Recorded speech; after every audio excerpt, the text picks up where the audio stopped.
What are we doing today? Well, we're in Australia, which means it's just starting to get into summer. And everybody is roasting. Today it was about 38 degrees Celsius, nearly 39. And it's the 24th of October. So yeah, it's going to be a hot year. My trusty air conditioner, of which I have two, made a funny squeaking sound, went thump and stopped working. So I'm going to diagnose, or at least do an autopsy on this one. My other one has a problem with the start capacitor on the motors and is not starting up the way it should, otherwise everything works fine. So, depending on what's wrong with this one, I might rob the start capacitors off this one and put them in the other one. Or I'll have to buy a couple with my meager funds. So anyway, let's see if we can get this thing open. Okay, well, we have the back off. And I think I found the noise where it's coming from. I think the fan has simply just dropped. It feels quite loose, so I think a bracket might have rattled loose. And the condenser certainly needs some cleaning while I'm here. That might be the answer to why it's not working so efficiently. This might be a simple fix, but I'm going to dismantle a little bit further. Now, while I'm here, clearly this has been wet and dirty, and I didn't realise it was as bad as it was. And there's a couple of tactile switches not working in here as well, so I'm going to pull this apart. I'm going to disconnect the cable off it, give everything a good clean, and fix that panel while I'm at it. At the very least, it'll be a spare for my other one. Alright, well, we've found target number one. This is the start capacitor, which is also still quite warm to the touch. And but that's what we're going to want to swap over for the other motor if we can't recover this. But anyway, let's get cracking. Now, in order to get to the bit that I need to, I'm going to have to unplug this bracket. And this guy is probably still live. So I'm going to do that with some insulated pliers. I'm going to do that off camera so I don't knock myself out. Alright, I better turn some fans off here. Now, this one's a nasty one. So, we're going to discharge this capacitor. And I'm going to do so with a big fat screwdriver.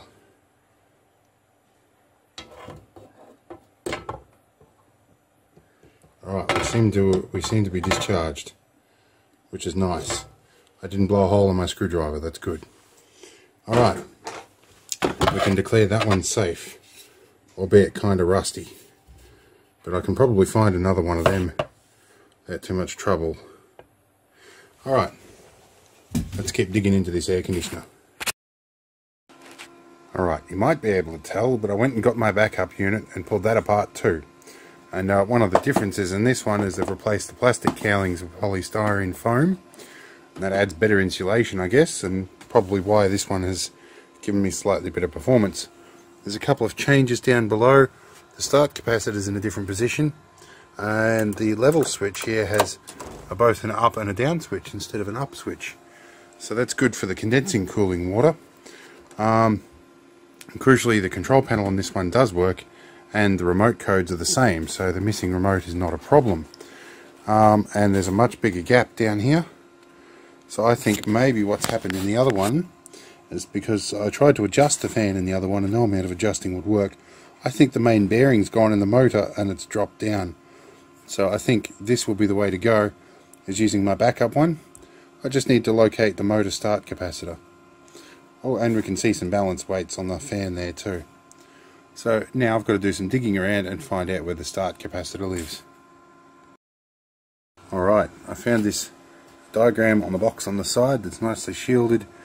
And while this is labelled comp, I think that might be the start capacitor that I'm looking for.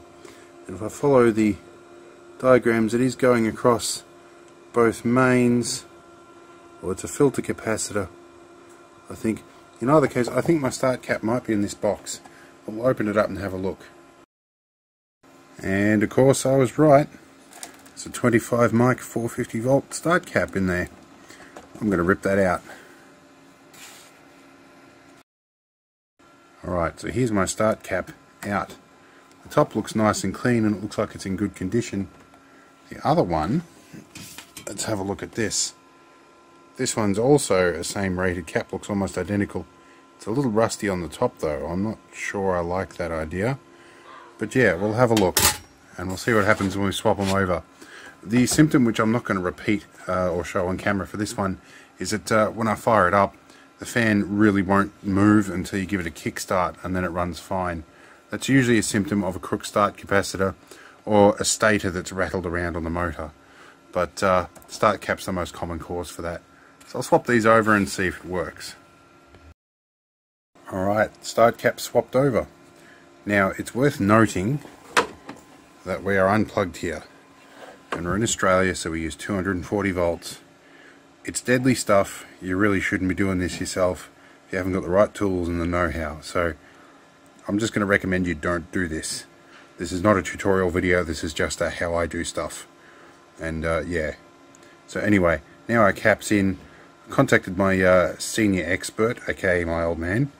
And he doesn't have, he probably does have one of these, it's in a box, we don't know. So we're going to try this one first, see if that solves the problem. If it does, I'll go and get a spanking new one, because I don't like the rusty top on that one. But yeah, anyway, I'm going to put this cap back on temporarily. I'm going to plug it in with the covers off and plug the essential bits back in, like the front panel here, and we're going to see how this one performs. If it does, then I'm going to give all the condensers and all that sort of stuff a nice good clean up, and we'll clean up the water reservoir and all the rest. Give this a good service. Hopefully it'll be ready for summer. Okay, now sorry about the fan noise in the background. I'm trying to keep cool with an 80mm fan. Alright, let's go over a couple of the safety steps I'm doing here. I'm going to start this with a remote control. And I have the mains here. This lead is a little underrated. We're only running for a short period of time. But crucially, we're not going to be touching anything on here in case it has a ground fault. And the main active in goes directly through that capacitor, so if I've cocked up something and it's touching the wrong thing, that whole chassis can be live. While I do have RCD protection on here, I just don't want to have to trip that. So let's plug this in and see what happens. Alright, let's touch the plastic bit up here. Yep, alright, it seems to be okay. Let's see if the fan starts. Oh. Okay, so I've still got the same problem. Let's give the fan a spin and try. Yep, it's going to start up if I give the fan a kick over. So the problem remains. It's obviously not the capacitor that's the problem. But the compressor's going to fire up. That's looking good. So, this cap, the start/run capacitor is not the problem. I reckon there's another one in here somewhere. So I'm going to find that one. Alright, so the original capacitor is back in there, and it had a stamp on the bottom of 2008. The other one's got a stamp of about 2000, so the other unit is significantly older, so this probably explains the rust. So yeah, I've had a consultation with my expert again, and he reckons there might be a faulting winding in the motor. So I'm going to investigate the process behind swapping the motor out of the old one to this one and see what happens. Alright, so I pulled the display out in an attempt to try and disconnect this connector, and it's a hardwired connector. That's annoying, but you know what, we'll work with it. This display's got a nice sheet of glass on it, nice older style LCD. Probably responds a bit to the static from my fingers if I just brush across this gently. All the segments light up. Interesting, so I might as well give this a clean up while I'm here, and I'll move on. Well, it's probably a good thing I'm opening this thing up. I found an earwig hiding away in here. I'll probably find some redbacks at some point too. Oh great, now he's gone in there.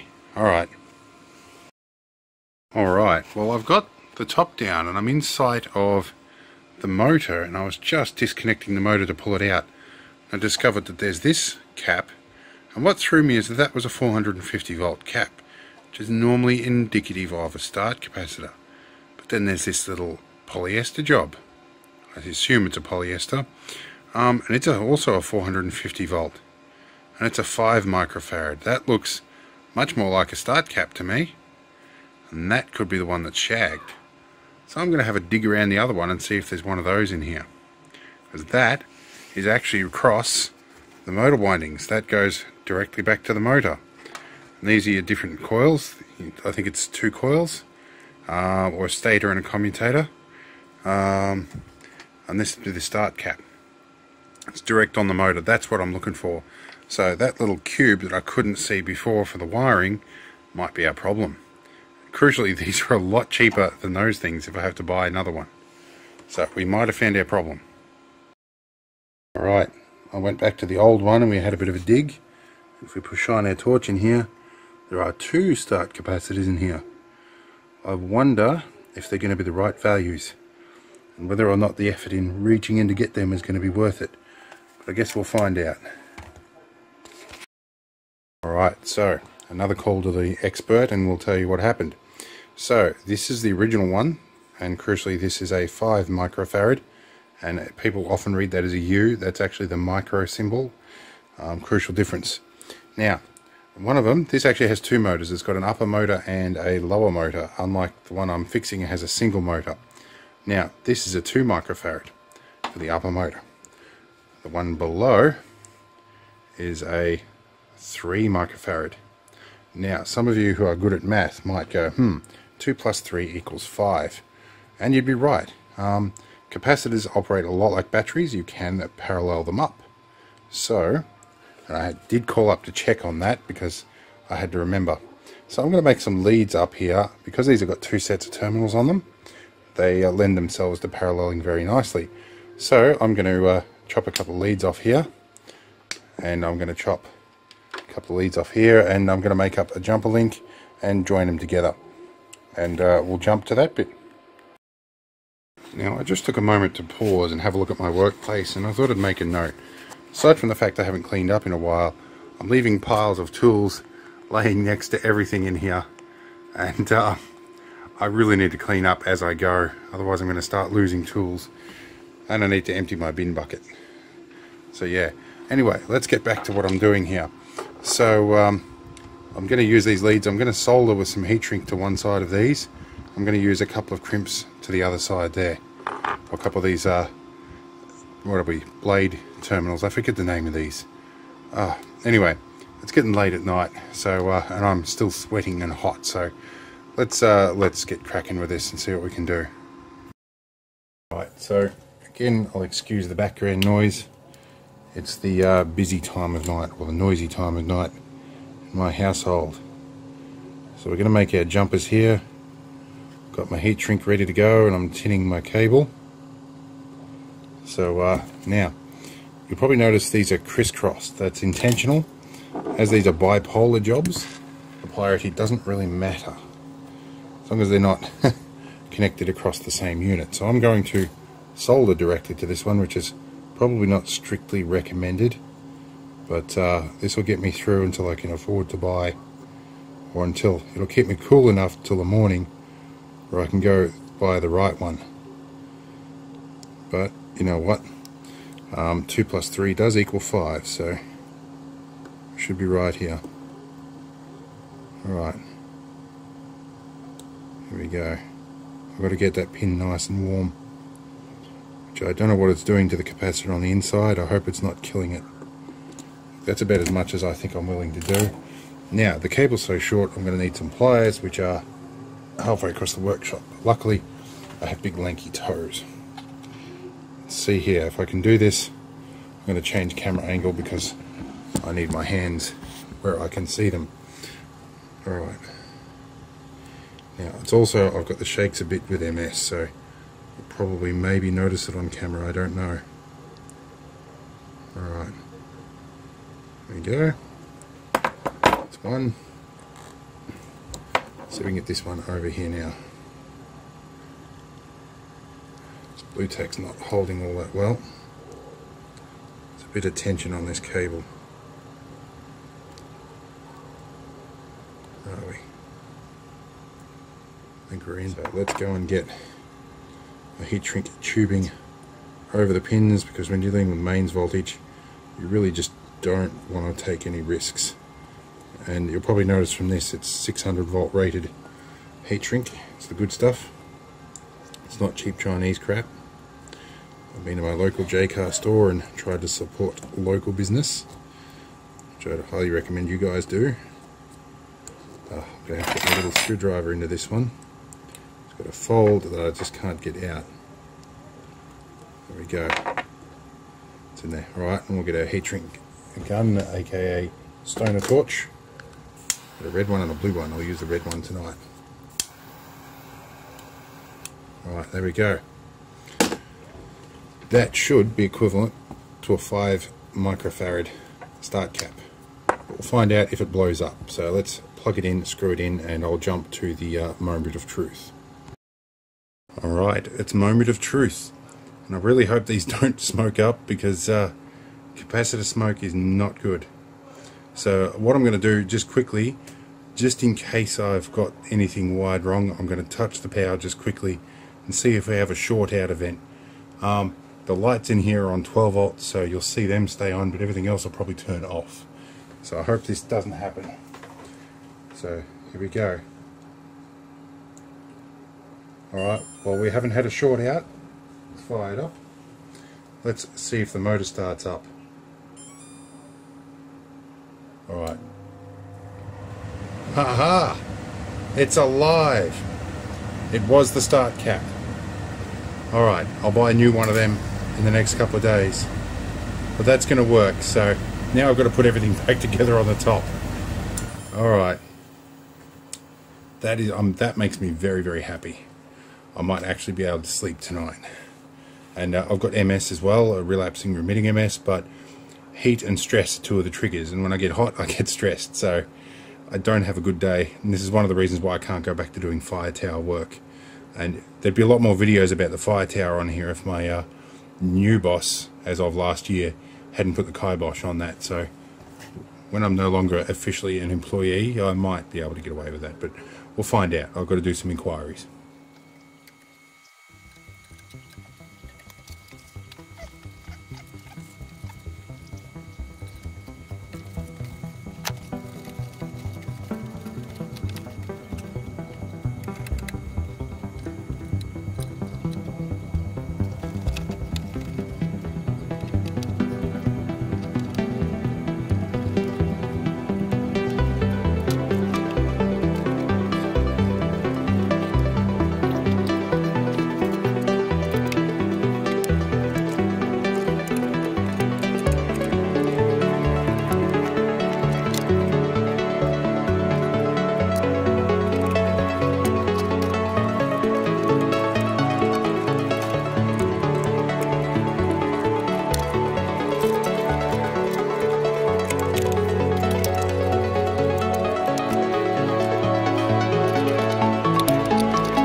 Alright, we're all back together. That didn't half take a long time. And I realise after all that, I have something trapped in the way here, which appears to be the control cable. But I don't think that's going to affect these, and I don't think it's going to affect the other things. But anyway, I think I'm just going to leave that there. Probably at some point in the very near future I'll separate those cover sections and fix that. But let's just see if it still works after all of that. Let's wait for it. Let's angle this down for audio quality. Fan started up beautifully. Compressors kicked in. We're looking good. And there's a bit of cool air coming out of it. Alright. And the advantage of this one is that switch still works. I don't have to fix the tactile switches on that one over there. That one is now spare parts. There's enough similar parts, including the main board on that, that I'm going to keep those bits hanging around. The rest I'm going to strip off and use for other things. I might even use that as an extraction vent for my soldering fumes. It might work really well, but that remains for a future video. This works. I'm going to get it back in situ, and I'm going to cool off and call it a night. So I'll see you all next time. And like I said before, if you don't know what you're doing, don't go poking around in these things, because they can and will kill you if you mess up. So either don't mess up or don't play with them. Either way, I didn't tell you to do it. So I'll see you next time.